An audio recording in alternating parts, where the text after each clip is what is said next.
சென்னை கோவை என்ற எல்லைகளை தாண்டி ரேடியோ சிட்டி லவ்குரு நிகழ்ச்சி இப்போ மதுரையிலும் ஒலிபரப்பாகுது. ரேடியோ சிட்டி தமிழகத்தில் தன்னுடைய 3வது ஸ்டேஷன் இப்போ மதுரையில் துவங்கி இருக்குது. அங்கும் நீங்க ரேடியோ சிட்டி லவ்குரு நிகழ்ச்சியை இரவு 9 மணிக்கு கேட்க முடியும். ரஞ்சிதா என்ற தோழியின் மின்னஞ்சல் பதிவுகளை தான் உங்க கூட பகிர்ந்துட்டு இருக்கேன். தொடர்ந்து பேசினாங்க. லவ்குரு, நான் கேட்கறது ரொம்ப சிம்பிளான ஒரு கேள்விதான். சமூக ஊடகங்கள் தங்களுடைய வெளிச்சத்தை எதை நோக்கி பாய்ச்சது அப்படின்னு பாத்தீங்கன்னா, அதுல ஒரு கவர்ச்சி தேவைப்படுது. அதை யாராலையும் மறுக்க முடியாது. அது ஒரு போராட்டமாகவே இருக்கட்டுமே, அதுல ஒரு கவர்ச்சி தேவைப்படுது. ஜல்லிக்கட்டு அப்படிங்கிற ஒரு போராட்டத்தில் ஒரு கவர்ச்சி இருந்தது. அது மற்ற போராட்டங்கள்ல இல்ல. நுங்கம்பாக்கத்தில் ஒரு பெண் வெட்டி கொல்லப்பட்ட போது அதுல ஒரு கவர்ச்சி இருக்குது. மீடியாக்களுக்கு ஒரு தீனி இருக்குது. எல்லோரையும் சேர்த்து தான் சொல்றேன். இதுல காட்சி ஊடகம், ஒளிபரப்பு ஊடகம் அப்படின்லாம் சொல்லிட்டு நான் யாரையும் பிரிச்சு பார்க்கல. பிரிண்ட் மீடியால இருந்து பிராட்காஸ்டிங் மீடியால இருந்து டிஜிட்டல் மீடியா வரைக்கும் எல்லோருமே அதுல அவங்களுக்குன்னு தேவையான ஒரு கிளாமர் ஃபேக்டர் இருந்தா மட்டும்தான், கிளாமர் கோஷன்ட் இருந்தால் மட்டும் கால் பதிப்போங்கிற ஒரு எண்ணத்தோடு செயல்பட்டா எப்படி இங்க எல்லோருக்கும் ஒரு சமமான நீதி கிடைக்கும்? ஒரு தாழ்த்தப்பட்ட இனத்தை சேர்ந்த பெண் பாலியல் வன்புணர்வுக்கு உள்ளாகி இறந்து போறான்னு வச்சுக்கோங்களேன். அதை பற்றி எத்தனை செய்தி சேனல்கள் முதல்ல கவர் பண்றாங்க? அப்படியே கவர் பண்ணாலும் அதுக்கு என்ன முக்கியத்துவம் கொடுக்கறாங்க? கொலையில கூட ஜாதி பாக்குறாளே அப்படின்னு சொல்லிட்டு நீங்க என்ன திட்டலாம். ஆனா ஏன் ஒரு உயிருக்கு அதிகபட்ச மதிப்பும் இன்னொரு உயிருக்கு ரொம்ப குறைந்தபட்ச மதிப்பும் கொடுக்கறீங்கிற ஒரு கேள்வி உங்களுக்கு எழுதா இல்லையா? அந்த கேள்வி உங்களை பார்த்து கேட்கணுங்கிறதுக்காக தான் இந்த மின்னஞ்சல். நாங்க ரஞ்சிதா. ரஞ்சிதா ஒரு மென்பொருள் பொறியாளர். இன்னைக்கு ரேடியோ சிட்டியில தன்னுடைய உணர்வுகளை மின்னஞ்சல் மூலமா பகிர்ந்துக்கிட்டாங்க. லவ்குரு, ஜல்லிக்கட்டுக்காக லட்சக்கணக்கான மக்கள் திரண்டு போராடினாங்க. அதுல நார்த் மெட்ராஸை சேர்ந்தவங்களும் அடக்கம். இன்னும் கூட ஒரு சிலர் பேசுறதை நான் கேட்டிருக்கேன். நார்த் மெட்ராஸ் மக்கள் அடியெடுத்து வச்சதுக்கு பிறகுதான் அந்த போராட்டமே திசை மாறி போயிடுச்சுன்னு. இதெல்லாம் எவ்வளவு பெரிய ஒரு அபாண்டமான குற்றச்சாட்டு தெரியுமா? நார்த் மெட்ராஸ் மக்களுக்கும் ஜல்லிக்கட்டுக்கும் என்ன சம்பந்தம்? எதுக்காக அவங்க வந்து நின்னாங்க? ஏன்னா தமிழன் அப்படிங்கிற ஒரு வார்த்தையை நீங்க யூஸ் பண்ணீங்க. அந்த ஒரு காரணத்துக்காக தான் வந்து நின்னாங்க. அங்க நின்ன மக்களுக்கு பாதி பேருக்கு கூட ஜல்லிக்கட்டு எதுக்காக நடக்குது, ஜல்லிக்கட்டு மாட்டை எல்லோரும் இறங்கி பிடிச்சிட முடியுமா, அங்க ஜாதிய கட்டுமானங்கள் என்ன இருக்குது, இது எதை பத்தியும் தெரியாது. ஒரே ஒரு உணர்வுக்காக வந்து நின்னாங்க. தமிழன், நான் என்ன விளையாடணுங்கிறது நீ யார் சொல்றது அப்படிங்கிற ஒரு காரணத்துக்காக வந்து நின்னாங்க.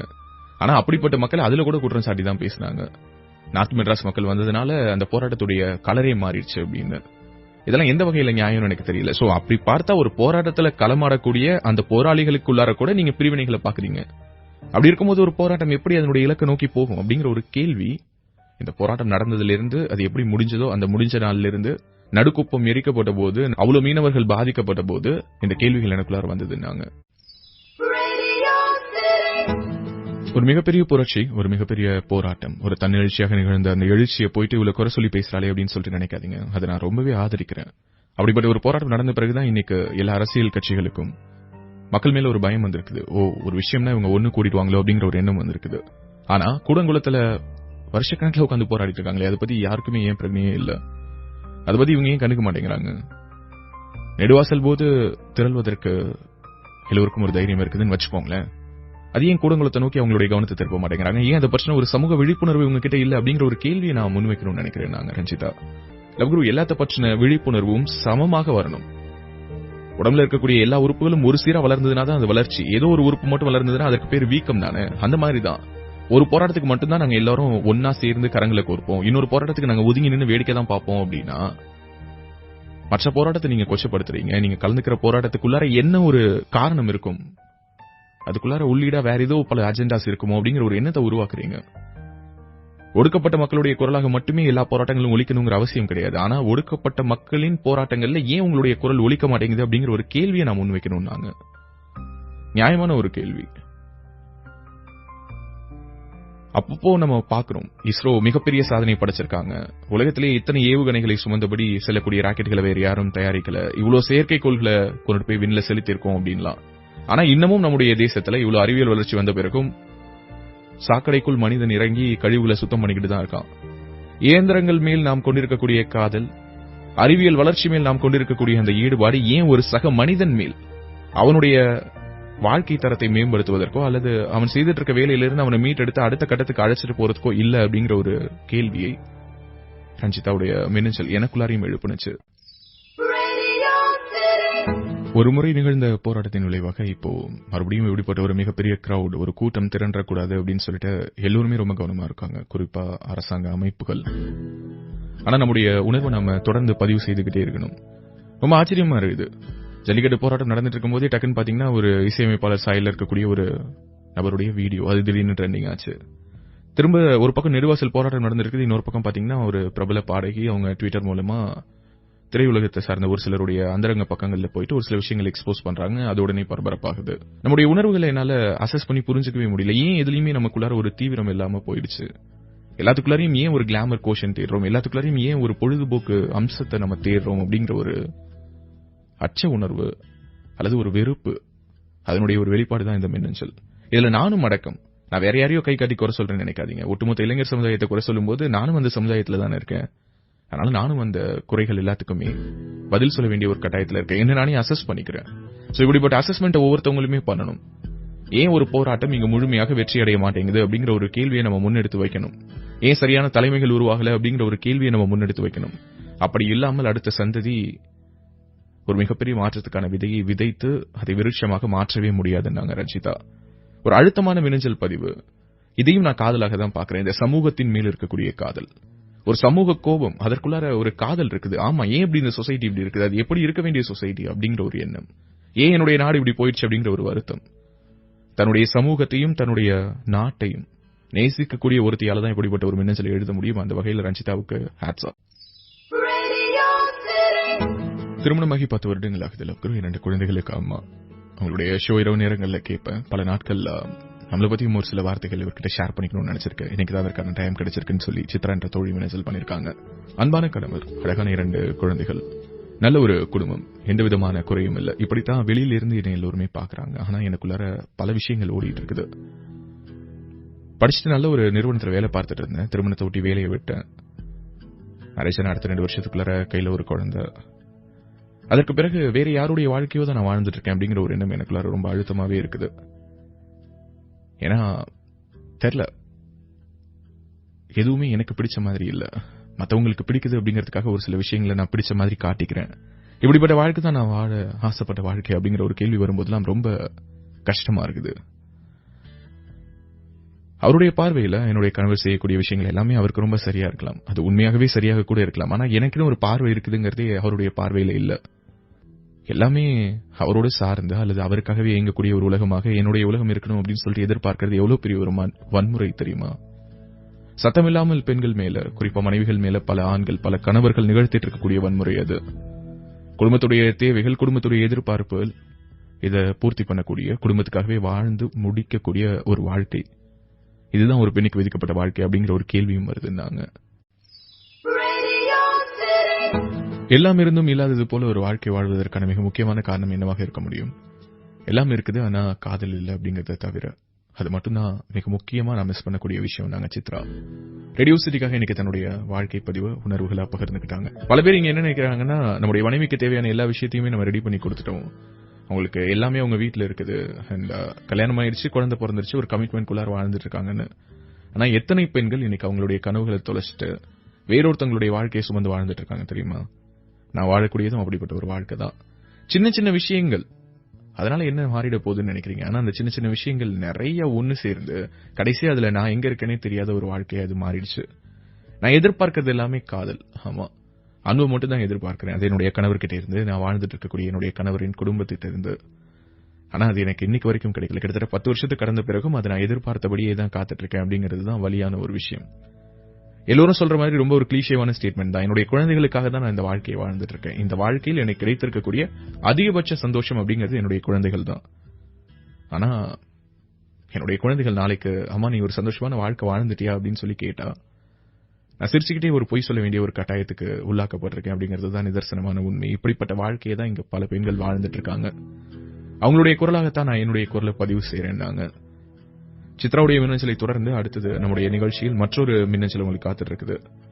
இது ஒரு ஆணுடைய பார்வையில அவர் உண்மையான சந்தோஷமாக, ஒரு குடும்ப வாழ்க்கையில் அவர் எதிர்பார்க்கக்கூடிய விஷயமாக ஒரு சில விஷயங்கள் பேசியிருக்காரு. யாருடைய மின்னஞ்சல்? திருமணமாகி 2.5 வருடங்கள் ஆகுது. லவ் குரு. என்னுடைய மனைவிக்கும் எனக்கும் இடையில இருக்கக்கூடிய மிகப்பெரிய வித்தியாசமே காதலை எப்படி எக்ஸ்பிரஸ் பண்றோம் அப்படிங்கிறது தான். சிவா ரேடியோ சிட்டிக்காக இன்னைக்கு தன்னுடைய வாழ்க்கை பதிவுகளை பகிர்ந்துகிட்டாரு. ஒரு அன்கண்டிஷனல் லவ் நான் எதிர்பார்க்கிறேன். லவ் குரு. எப்ப பார்த்தாலும் என்னுடைய மனைவி என்கிட்ட ஏதாவது பேசிக்கிட்டே இருக்கணும், என்ன சீண்டிக்கிட்டே இருக்கணும், நான் எங்க போறேன், என்ன பண்றேன், இந்த மாதிரி என்ன பக் பண்ணிக்கிட்டே இருக்கணும். பக் பண்றது ஒரு சிலருக்கு பிடிக்காதுங்குவாங்க, ஆனா எனக்கு இது ரொம்ப பிடிக்கும். அப்படிப்பட்ட எதிர்பார்ப்புகளோடு என்ன ரொம்ப கேர் பண்ணக்கூடிய ஒரு மனைவி தான் எனக்கு வேணும்னு சொல்லி எதிர்பார்த்தேன். ஆனா அவளை பொறுத்த மட்டில் அவ எனக்கு கொடுக்கறது மிகப்பெரிய சுதந்திரமாக அவ நினைக்கிறா. நான் அந்த மாதிரிலாம் உன்னை பக் பண்ணிக்கிட்டே இருக்க மாட்டேன். நீ எங்க வேணாலும் போ, எங்க வேணாலும் வா.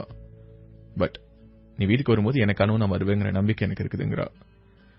கட்டற்ற சுதந்திரம் எப்போதுமே சில தவறுகளுக்கு வழிவகுக்கும் அப்படின்னு சொல்லி பார்த்தாலும் அவ அதை பத்தி கேட்கிற மாதிரி தெரியல. All I need is unconditional love அப்படின்னு சொல்லியும் அதை பற்றி அவளுக்கு புரியுதா இல்ல புரியாத மாதிரி நடிக்கிறாளான்னு எனக்கு தெரியல. அதாவது அவளுடைய இயல்பை மாத்திக்க முடியாதுங்கிறதுல ஸ்திரமா இருக்காளான்னு எனக்கு தெரியல. எனக்கு நிறைய அன்பு தேவைப்படுது, நிறைய காதல் தேவைப்படுது. அதை நான் சொல்லி பார்த்துட்டேன், நான் எக்ஸ்பிரஸ் பண்ணி பார்த்துட்டேன். நான் கொடுத்தாலாவது திரும்ப கிடைக்கும்னு சொல்லி என்னென்னவோ பண்ணி பார்த்தோம். அது கிடைக்காத ஒரு இடத்துல நின்றுதான் இந்த மின்னஞ்சலை எழுதியிருக்கேன். அன்பை எதிர்பார்த்து இயங்கக்கூடிய ஆண்கள் இந்த மாதிரி நிறைய பேர் இருக்காங்க. சோ அதை உணர்ந்து செயல்படுங்க அப்படின்னு சொல்லிட்டு ஒரு ரெக்வெஸ்டா வைக்கணும்னாரு. சித்ராவுடைய மின்னஞ்சலுக்கும் சிவாவுடைய மின்னஞ்சலுக்கும் இருக்கக்கூடிய கான்ட்ராஸ்டா நான் உணர்ந்தது அதுதான்.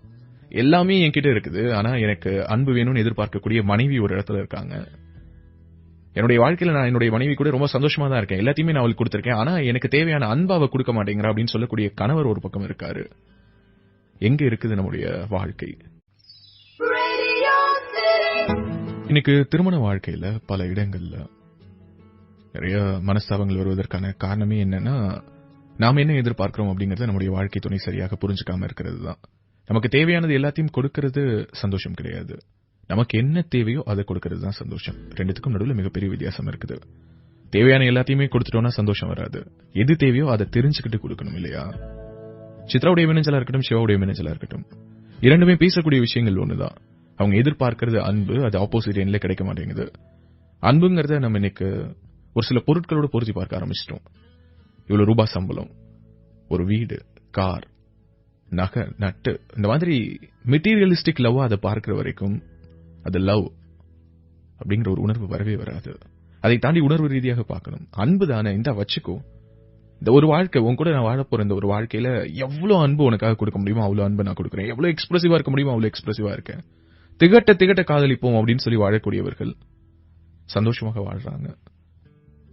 எத்தனை அரேஞ்ச் மேரேஜஸ்ல காம்ப்ரமைசஸ் இங்க நிகழுது அப்படிங்கறத பார்த்தோம் அப்படின்னா, எல்லா அரேஞ்ச் மேரேஜ்லயுமே காம்ப்ரமைஸ் இருக்கும்.